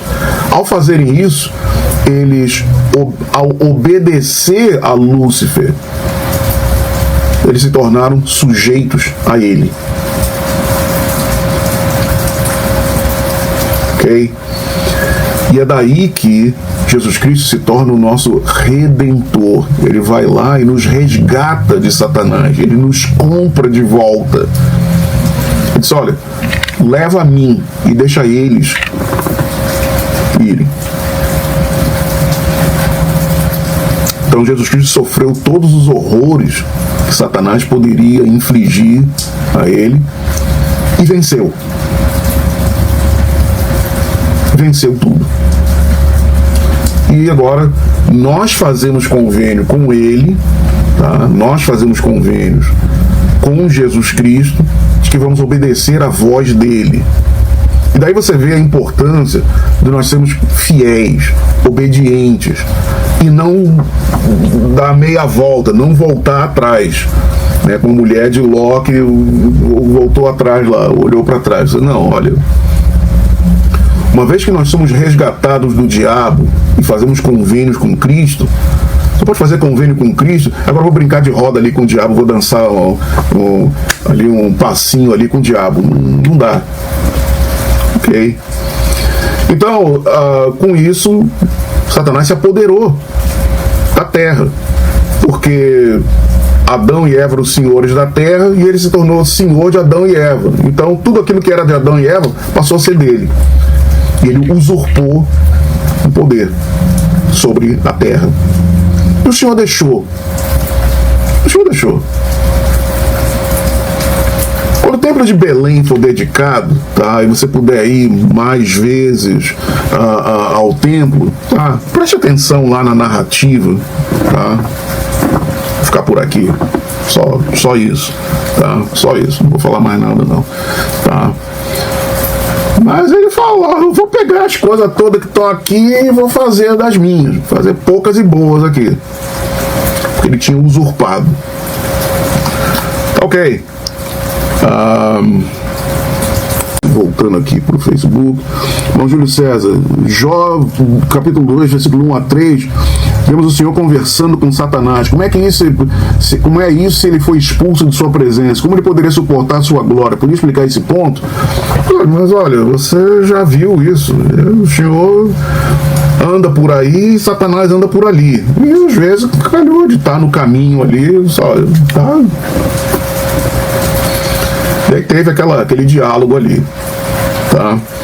É por isso que muitos teólogos e estudiosos da Bíblia não gostam do livro de Jó. Acho que é só uma alegoria, né? É só uma história da carochinha lá, não sei o que, que era lá de Midian. Eles acham até que Moisés foi quem escreveu o livro de Jó, baseado nas coisas que ele aprendeu lá quando ele morou em Midian por 40 anos.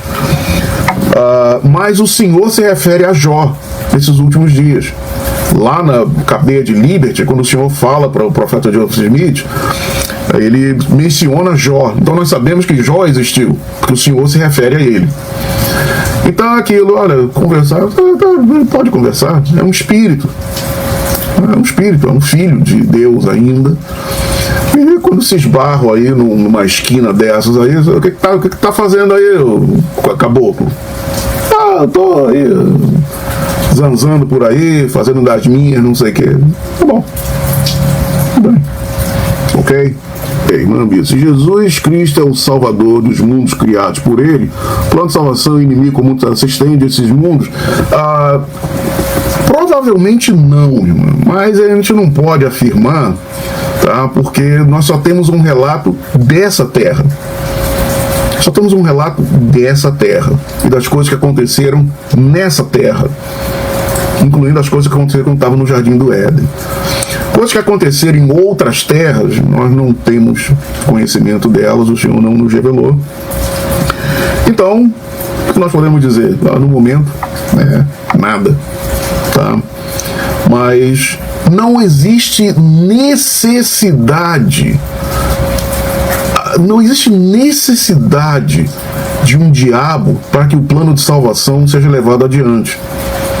Tá? A existência de um diabo não é uma condição essencial.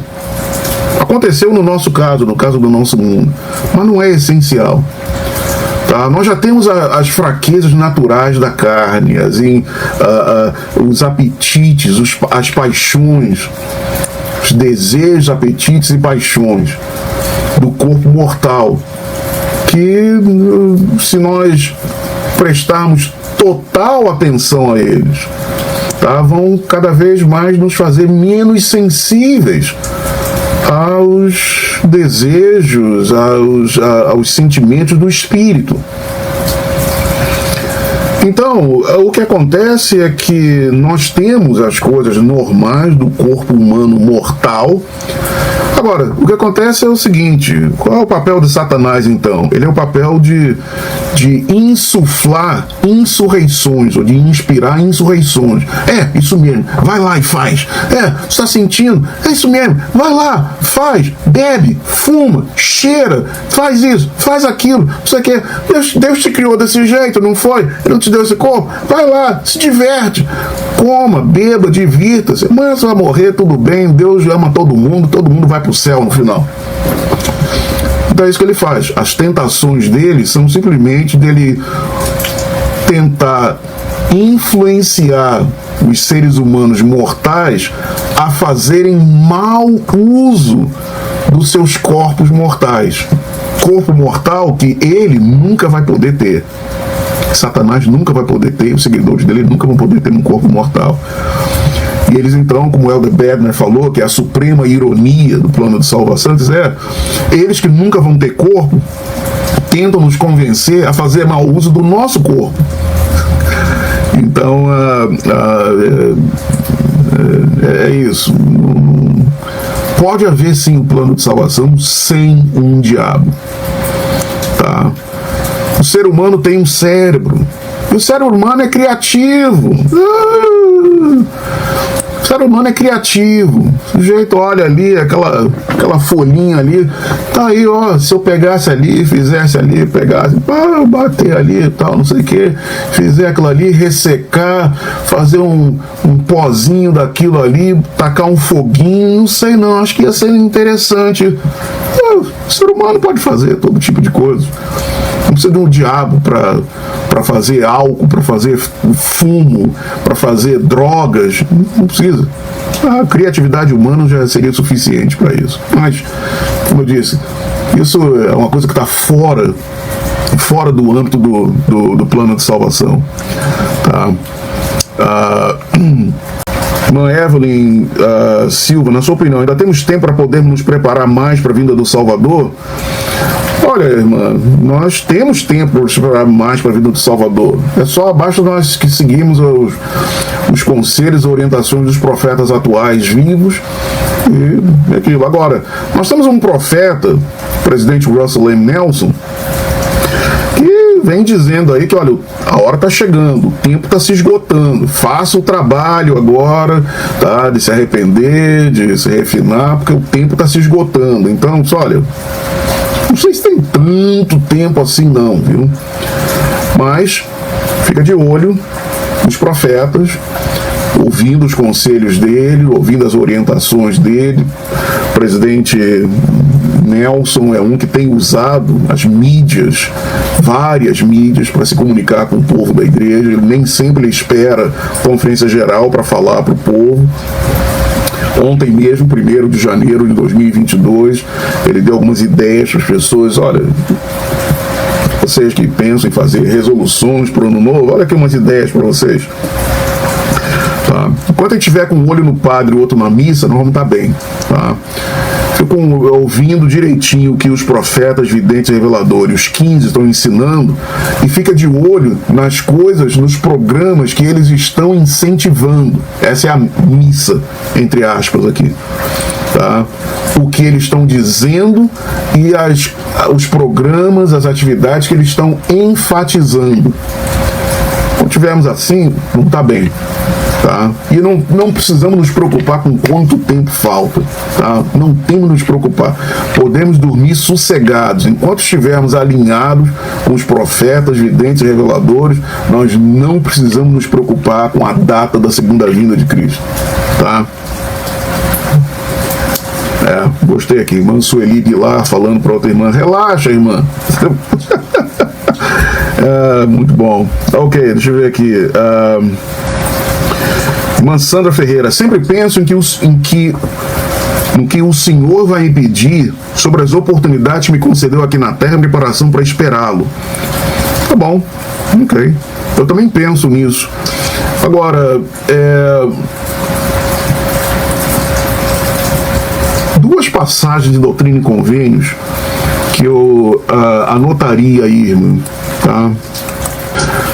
Uma, Doutrina e Convênios, seção 117, versículo 13, ele está falando, se referindo a um irmão chamado Oliver Granger, tá? Que foi designado por uma missão especial para cuidar das finanças, das dívidas da primeira presidência da igreja. E ele diz assim, o Senhor diz assim, que ele, Oliver Granger, pleiteie sinceramente a redenção da primeira presidência da minha igreja, diz o Senhor. E quando ele cair, tornará a erguer-se, pois seus sacrifícios ser-me-á mais sagrado que seu crescimento, diz o Senhor. Eu usei essa passagem muitas vezes na Missão Brasil São Paulo Norte, quando eu tive que recomendar que certos missionários recebessem uma desobrigação médica, porque os corpos deles não permitiam que eles servissem em tempo integral numa missão de proselitismo. E eles diziam, pô, mas e aí, como é que fica? Como é que eu fico diante do Senhor? Eu disse para eles, olha, vocês fizeram o máximo que vocês puderam, o máximo que o seu corpo permitiu que você fizesse. Eu dizia isso para eles, vocês queriam fazer mais, mas o seu corpo disse, olha, comigo não, violão. Então, olha, vocês fizeram o máximo. O Senhor diz assim, olha, o seu sacrifício ser-me-á mais sagrado que seu crescimento. Uma outra coisa também, deixa eu ver se eu acho que... Você anotou então, seção 117, versículo 13. Agora, anota aí, seção 124, Doutrina e Convênios, seção 124, versículo 49. Em verdade vos digo, que quando eu dou um mandamento a qualquer dos filhos dos homens de fazer um trabalho ao meu nome, e esses filhos dos homens usam toda a sua força e tudo o que tem para realizar esse trabalho, e não deixam de ser diligentes, e são atacados por seus inimigos e impedidos de realizar esse trabalho, eis que me convém já não requerer das mãos desses filhos dos homens o trabalho, mas aceitar suas ofertas. Interessante. O Senhor dá um mandamento, ou nos dá uma oportunidade, a irmã Ferreira aqui, como você falou, nos dá uma oportunidade, e ele diz, olha, nós usamos toda a nossa força para realizar aquilo, usamos todos os recursos que nós temos para realizar aquilo que o Senhor espera da gente, não deixamos de ser diligentes em procurar realizar aquilo que o Senhor quer, mas somos atacados por nossos inimigos. Inimigos aqui, nesse caso, doenças, deficiências físicas, impedimentos além da nossa vontade, além do nosso poder de sobrepujar.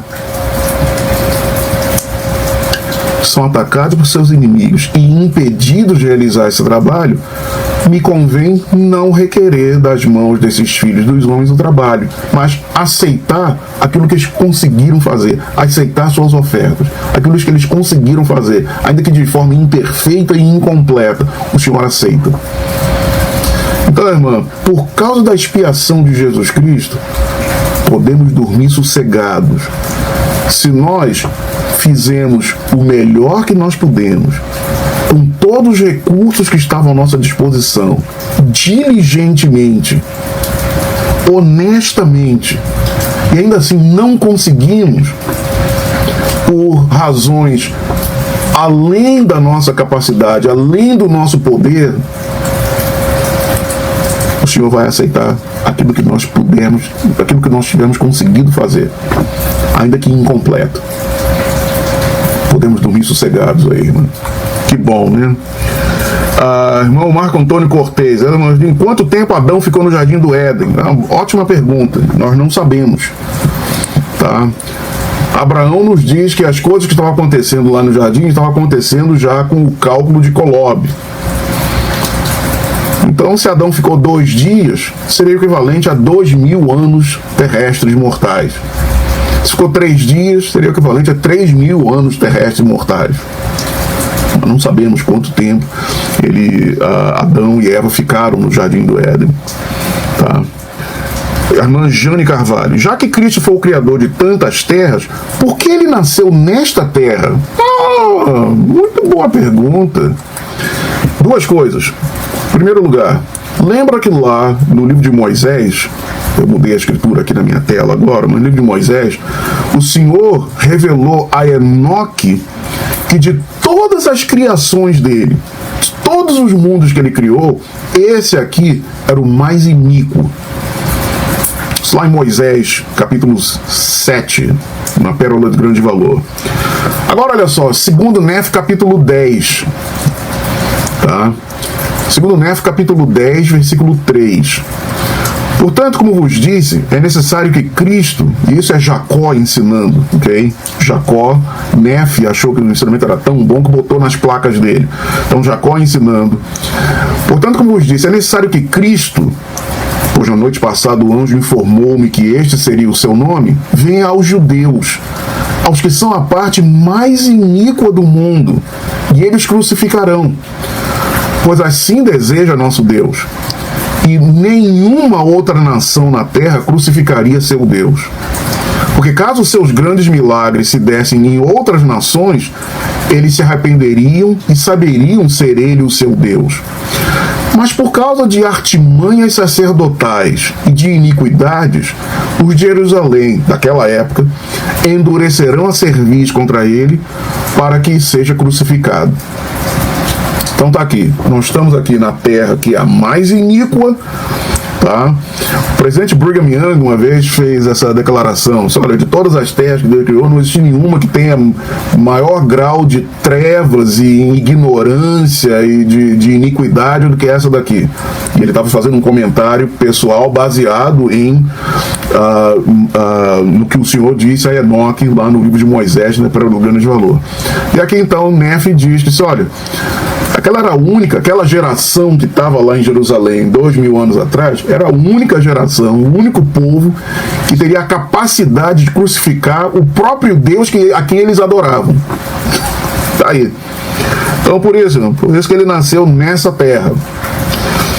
Agora, tem uma coisa boa disso daqui, né? Que é aquele negócio. Se essa terra é tão iníqua, o Senhor só joga para ganhar, ele não joga para perder. Então isso pode dizer alguma coisa da nossa qualidade como espíritos pré-mortais também. Tá? Agora, cuidado aí, não leva a coisa muito adiante nisso daí não, porque aí começa daquele negócio que os jovens de hoje foram os generais da Guerra dos Céus, que não sei o que, olha, não pode ter tido só general na Guerra dos Céus, tá? Tem tido soldado, e se os jovens de hoje são generais da Guerra dos Céus, então Joseph Smith era o quê? Soldado raso? Não dá. Então não leva a coisa muito às últimas consequências, não leva esse pensamento às últimas consequências não, tá bom? Mas basta dizer que, olha, o Senhor mandou espíritos aqui para essa terra, tá? Que seriam de altíssima qualidade, que seriam espíritos que poderiam realmente ter grande sensibilidade para o poder do Espírito Santo. E cuidado, muitos desses espíritos que eram os escolhidos do Senhor lá na pré-existência, ainda estão lá fora, ainda nem foram contactados por nós, membros da igreja, pelos nossos missionários ainda. Estão fumando, estão bebendo, estão tomando drogas, estão quebrando a lei da castidade, estão pintando e bordando aí. São os alma-filhos, os filhos de rei Mosias aí, antes da conversão. A gente olha para ele assim, o povo da pá virada, isso daí, pois é, mas até o dia em que eles têm aquela experiência que sacode eles e aí se tornam pregadores da verdade, homens e mulheres fidelíssimos, super fiéis, que abençoam a vida de muitas pessoas por gerações. Muitos deles ainda estão lá fora. Provavelmente, irmãos e irmãs, centenas de milhares, ou se não for milhões desses espíritos nobres e grandes ainda estão lá fora do convênio eterno, fora da Igreja de Jesus Cristo dos Santos dos Últimos Dias. Então, olha, vamos continuar preparando nossos missionários aí, mesmo com dificuldades, com sacrifícios, e mesmo com falta disso e falta daquilo, não sei o que pandemia, não sei o que, mas vamos continuar apoiando, continuar falando, continuar pregando, apresentando pessoas aos missionários, apoiando o trabalho dos missionários, porque tem muita gente escolhida lá nos céus que ainda está fora da igreja. Legal, né? Manilda Denete, Jó aceitou a sua missão na pré-ordenação, assim como outros profetas que morreram em nome de Cristo, segundo exemplo de Salvador no Grande Conselho. Olha, nós acreditamos sim em pré-ordenação. Não sei qual era a missão de Jó, mas aquele período na vida dele, certamente ele venceu a aprovação dele.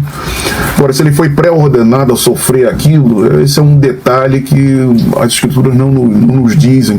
Se pré-ordenação chegou ao detalhe a um nível detalhado de dizer, olha, você vai ter isso, vai ter câncer, você vai ter não sei o que, vai ter dor de cabeça. Não sei se pré-ordenação chega nesse ponto, mas mais uma coisa para a gente saber lá do outro lado do véu. Deixa eu ver aqui no Facebook, nós estamos chegando aqui, a irmã Lânia, o fato de Satanás não ter nascido, não passou pelo véu do esquecimento, faz dele onisciente. Onisciente significa que sabe de tudo, conhece todas as coisas, e não, ele não conhece todas as coisas. Ele não sabe o que nós vamos decidir fazer quando somos tentados. Isso ele não sabe. Ele já teve milhares de anos de observação. Passou milhares de anos observando as fraquezas humanas e os interesses humanos. Ele usa essas coisas. Mas onisciente, não. O único que conhece todas as coisas é Deus. Ele é onisciente. Conhece todas as coisas. Tem várias escrituras onde ele mesmo diz, eu conheço todas as coisas. Satanás não é Deus. Ele não conhece todas as coisas. Conhece muitas coisas, lembra de tudo que aconteceu lá na existência pré-mortal, mas só isso. Agora, uma coisa que ele não sabe é o que nós vamos decidir fazer. Como nós vamos decidir usar o nosso arbítrio. Isso só nós temos esse poder. E ele não sabe, de acordo com o que está em Doutrina e Convênio, seção 6, ele não sabe o que está no nosso pensamento. O problema é que, pelas nossas ações, ele é um bom observador, ele percebe aquilo que nós temos interesse em fazer. E aí ele usa aquilo contra nós. Tá? Então, não, onisciente ele não é. Felizmente. Irmão Rafael Viana, ok. Número 2. Em nossa sociedade secular, a paternidade e a maternidade têm sido cada vez mais tratadas como fardos e os filhos cada vez mais vistos como indesejáveis, incluídos entre membros da igreja, quando outrora fomos incentivados a ter muitos filhos. Salvaguardando aqueles que por algum problema de saúde não podem tê-los, podemos considerar esse um cumprimento da profecia de 2 Timóteo, capítulo 4, versículo 3, e um dos principais trabalhos do inimigo de sua retidão para atrapalhar o plano de Deus. 2 Timóteo, capítulo 4, versículo 3. E o homem está indo para o Novo Testamento. Ok. Porque virá tempo, apóstolo Paulo, virá tempo que não suportarão a sã doutrina, mas tendo comichão nos ouvidos, conforme suas próprias concupiscências, amontoarão para si mestres, e desviarão os ouvidos da verdade, e se tornarão as fábulas. Olha, o que eu diria é o seguinte, olha, a questão de paternidade e maternidade é uma questão pessoal. Você pode ir no manual geral da igreja, há décadas que o manual geral diz que isso é uma decisão entre marido e esposa em conselho com o Senhor. A Igreja de Jesus Cristo dos Santos dos Últimos Dias não vai nos dizer quantos filhos nós temos que ter, quando vamos ter filhos, tá? De quanto em quanto tempo precisa ter filhos. A igreja não vai dizer isso. Isso é uma questão que fica estritamente entre marido, esposa e o Senhor. Ninguém mais. E nós não podemos julgar uns aos outros sobre isso. Agora, observamos sim, e eu como sociólogo observo isso no mundo. tá? Como estudioso de sociedades, que existem sim certos padrões culturais que desincentivam a geração de filhos, tá? Então, por exemplo, um foco exagerado na educação superior ou em carreiras profissionais. E você, não, depois que eu tiver estabelecido profissionalmente, aí nós vamos ter filhos, Não, depois que nós tivermos vivido tempo bastante aí como casal, aí não sei o quê, vamos passear, vamos viajar, ver o mundo, aí depois a gente pensa em filhos. De fato, existem esses padrões do mundo, tá? Que tem a sua lógica. Eles têm a sua lógica. Agora, não são aquilo que está em harmonia com os mandamentos de Deus e com os ensinamentos dos profetas, videntes e reveladores. Agora, não podemos julgar uns aos outros. De fato, alguns dos nossos amigos e entes queridos gostariam de ter mais filhos e não podem, às vezes nem podem ter filhos. E nós sabemos que um dia eles terão esse privilégio. Nenhuma bênção vai ser negada a eles no futuro. Mas no momento, aqui nessa vida, eles não estão recebendo essa bênção que gostariam. Apesar de muitas orações, jejuns e pedidos e bênçãos do sacerdócio, e o Senhor não resolveu conceder a eles o desejo justo dos corações deles. Então nós simplesmente deixamos a coisa dessa forma, não vamos julgar uns aos outros. Agora, vamos ter cuidado com os padrões do mundo, vamos ter certeza de que vamos ensinar aos nossos filhos, aos nossos netos, o padrão correto, o padrão do Senhor, que é o padrão dado no Jardim do Éden, como o profeta Joseph Smith falou. Temos que voltar ao princípio. Quando nós começamos correto, a gente vai correto até o fim. Se começar errado, vai errado até o fim. Eu estou parafraseando o profeta Joseph Smith aqui. Mas nesse ponto ele disse, olha, volta lá no Jardim do Éden. Tá? Aquele é o padrão. Marido, esposa, filhos, frutificar e multiplicar e encher a terra. Cuidado com o padrão que existe no mundo hoje em dia de substituir os filhos por animais de estimação. Eu sei que esse é um outro padrão que existe no mundo. Eu não estou criticando quem tem animais de estimação, não me entendam mal. Eu sei que é um risco muito grande aqui de eu ser mal entendido.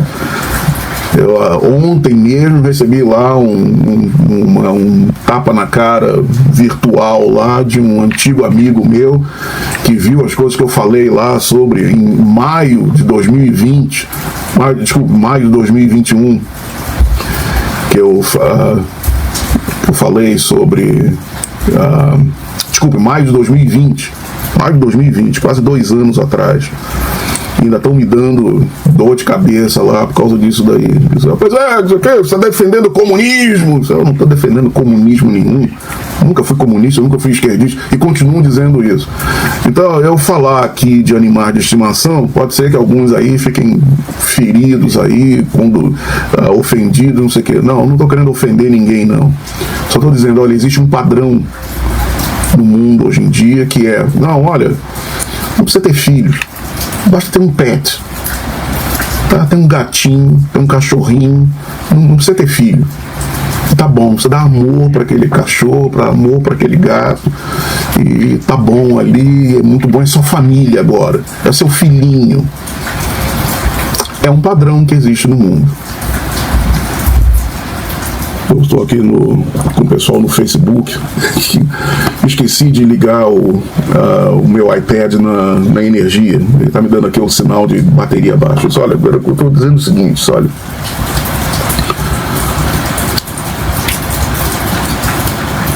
Frutificar, multiplicar e encher a terra com seres que sejam a imagem e semelhança de Deus.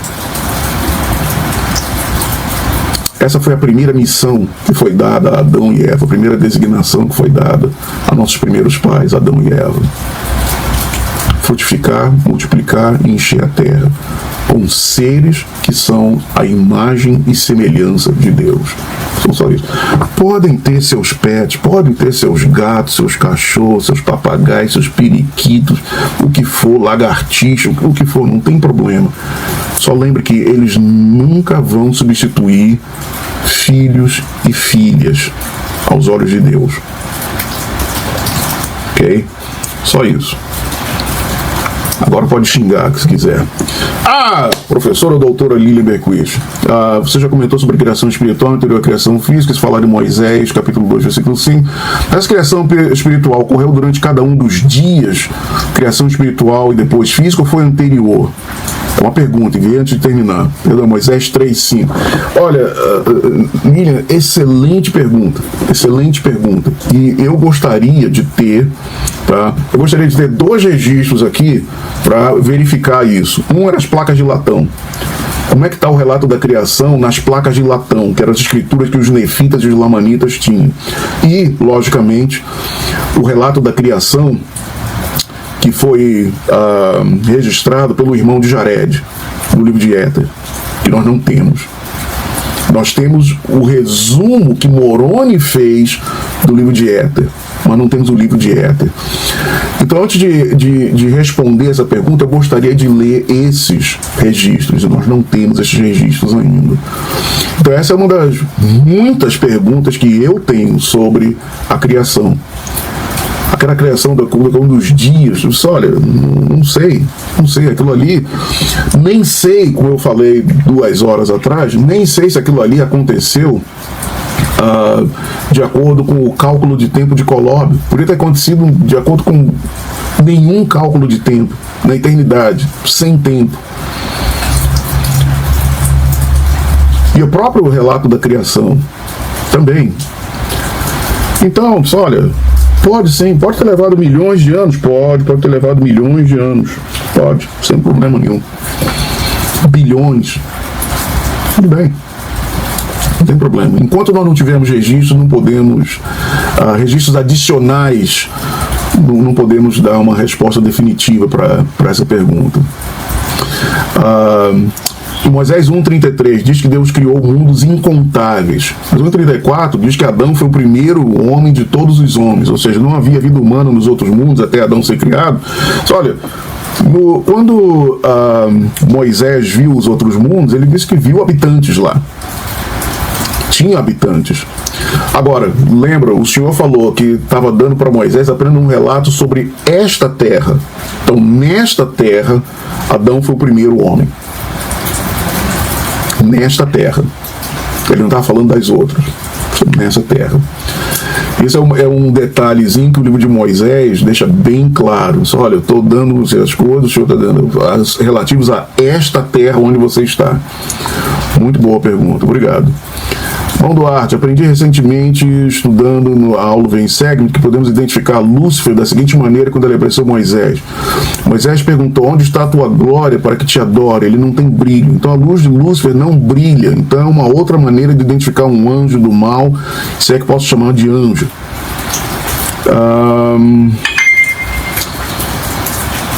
Na realidade, nós temos alguns escrituras que ele pode se passar por um anjo de luz.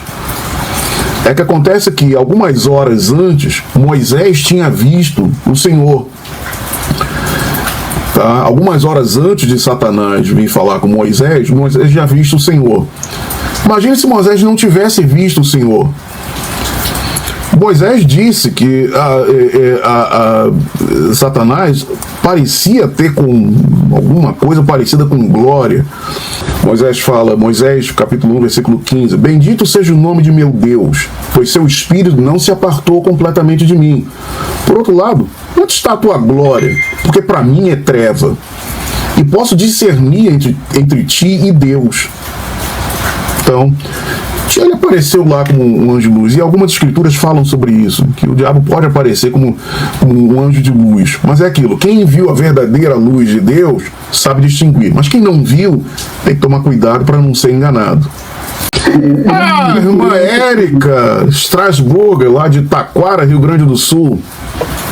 Na tua opinião, levando em consideração que incontáveis mundos passaram antes do nosso, como fica a ressurreição dessas pessoas?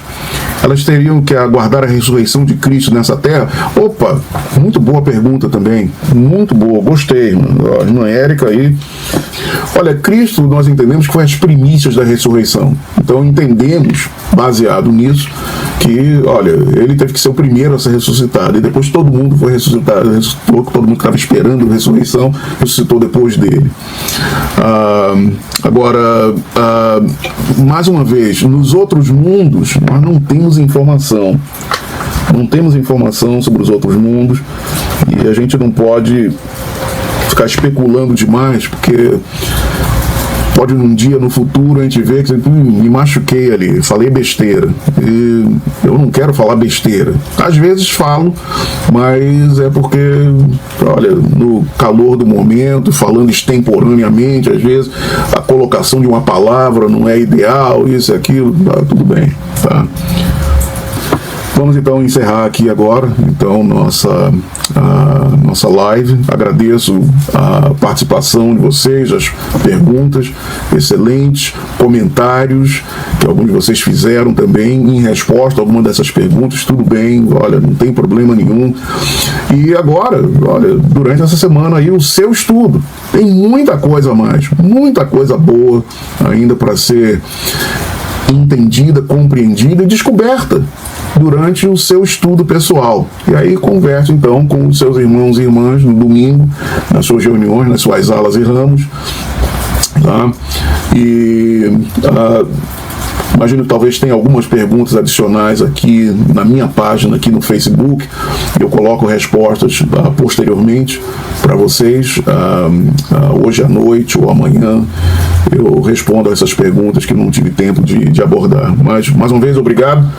Uma boa semana para vocês, que o Senhor abençoe vocês. Um feliz ano novo para todos aqueles que eu não desejei ainda.